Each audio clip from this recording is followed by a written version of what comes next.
అందరికి కూడా వినాయక నవరాత్రి ఉత్సవాల సందర్భంగా మీ అందరికి శుభాకాంక్షలు తెలియజేస్తూ ప్రజలందరూ సుఖ సంతోషాలతో ఉండాలని చెప్పి వాళ్ళ కష్టాలను తొలగిపోవాలని చెప్పి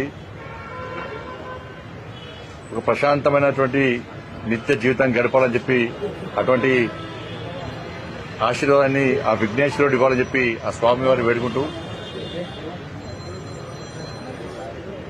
వాళ్ళ ఏ ఇంటికైనా కూడా ఏ ఇంట్లోనైనా కూడా శాస్త్రాలు చెప్తుంటే ఈ నానుడు ఉంది.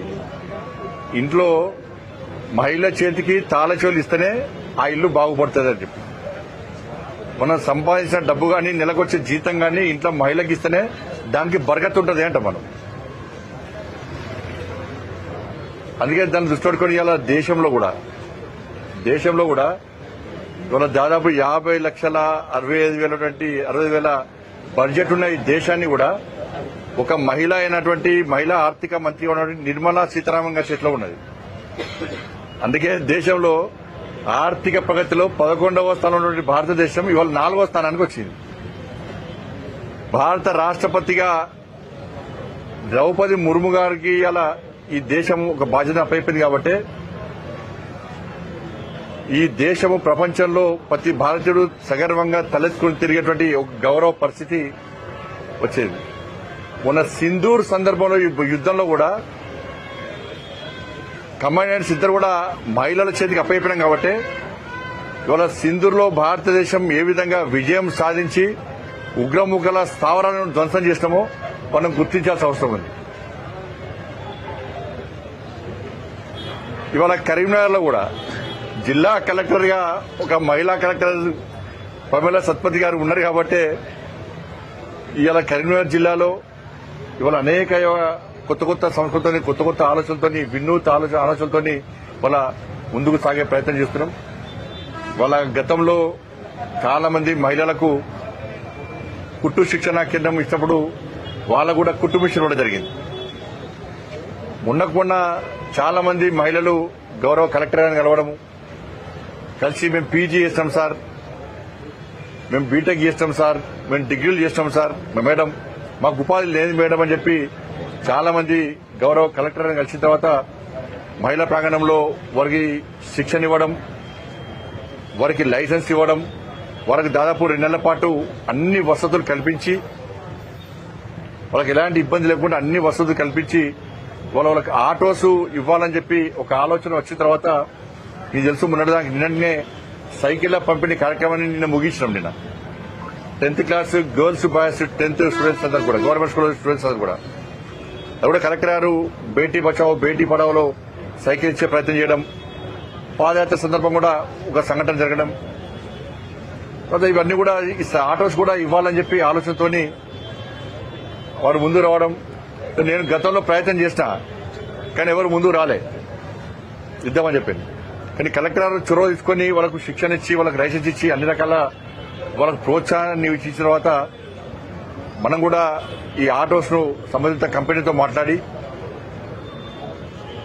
సిఎస్ఆర్ ఫండ్స్ ద్వారా మాట్లాడి వాళ్లకు ఏ ఒక్క రూపాయి కూడా వాళ్ళు చెల్లించాల్సిన అవసరం లేదు.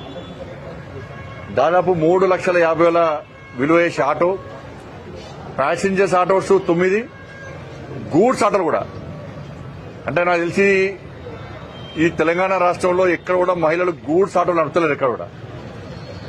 అంటే మేము ఏదైనా చేయగలుగుతాము, ఏదైనా సాధించగలుగుతాము, ఏ విధంగా కష్టపడగలుగుతామని చెప్పి వాళ్ళ కరీంనగర్ లో ఇలా బీటెక్ బిఏలు దాంతోపాటు కుటుంబ పోషణ కోసం ముందుకు వచ్చిన మహిళలందరూ కూడా ముందు రావడం చాలా సందర్భం. గూడ్స్ ఆటోలు కూడా వాళ్ళకి ఇవ్వడం జరిగింది. ఎందుకంటే పెట్రోల్ డీజిల్ ఆదా ఉంటే ఎలక్ట్రికల్ ఆటోస్ ఇవి ఇలా పర్యావరణ రక్షణకు ముందు రావాలని చెప్పి గౌరవ సుప్రీంకోర్టు ఢిల్లీలో తెలుసు మనకు, ఢిల్లీలో మేము ఉంటాం కదా, ఢిల్లీలో మొత్తం పొల్యూషనే. సుప్రీంకోర్టే ఆదేశాలు జారీ చేసింది.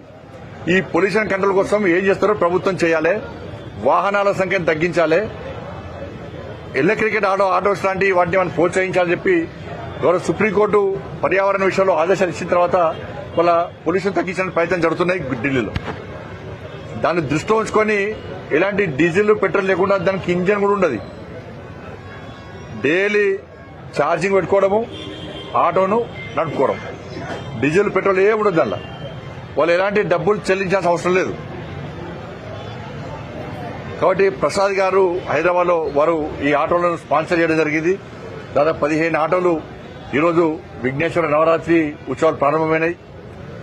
ఆ సందర్భంగా వారికి ఇవ్వడం ఈరోజు ఏంటంటే గౌరవ కలెక్టర్ గారి బర్త్డే కూడా ఇవాళ వారు కూడా ఒక మంచి ఆలోచనతోని మాకు కూడా ఇప్పుడే తెలిసింది మాకు కూడా కాబట్టి ఒక మంచి ఆలోచనతోని ఆటోలు ఇస్తున్నాం కాబట్టి తప్పకుండా మీరు వాళ్ళు ఆటోలు మంచిగా నడుపుకోవాలి, నిబంధనలకు అనుగుణంగా నడుపుకోవాలి.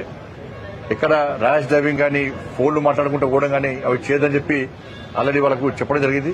తప్పకుండా రాబోయే రోజుల్లో ఇంకా కూడా ఇటువంటి కార్యక్రమాలు ముందు తీసుకునే ప్రయత్నం చేస్తాం. అదేవిధంగా ఇప్పుడే తెలిసింది కామారెడ్డి జిల్లా ఎల్లారెడ్డి నియోజకవర్గంలో భారీ వర్షాల వల్ల చాలా మంది ఒక ప్రమాదకర పరిస్థితిలో ఉన్నట్టు తెలిసింది. ఇప్పుడు నేను ఎన్డీఆర్ఎఫ్ అధికారులతో కూడా మాట్లాడడం జరిగింది. హెలికాప్టర్ కావాలని వాళ్ళు కోరుతున్నారు. కాబట్టి రాష్ట్ర ప్రభుత్వానికి సహకరించడానికి ఎన్డీఆర్ఎఫ్ ను కూడా అలర్ట్ చేయడం జరిగింది. రాష్ట్ర ప్రభుత్వం కూడా జాగ్రత్తగా ఉండాల్సిన అవసరం ఉంది. అందరూ కూడా ప్రజలు కూడా వాళ్ళకి ఆపద వస్తే, ప్రమాదకర పరిస్థితి వస్తే సంబంధిత అధికారులకు సమాచారం ఇచ్చి ఎవరికి ఏ ఇబ్బంది కాకుండా చూసుకోవాల్సిన బాధ్యత కేంద్ర రాష్ట్ర ప్రభుత్వాల మీద ఉంది. కాబట్టి రాష్ట్ర ప్రభుత్వం సహకరించడానికి ఎన్డీఆర్ఎఫ్ కేంద్ర ప్రభుత్వం సిద్దంగా ఉంది. కాబట్టి ఆ కామారెడ్డిలో ఎల్లారెడ్డి నియోజకవర్గ ప్రజలను ఆదుకునే ప్రయత్నం చేస్తాం. ధన్యవాదాలు మీ అందరికీ.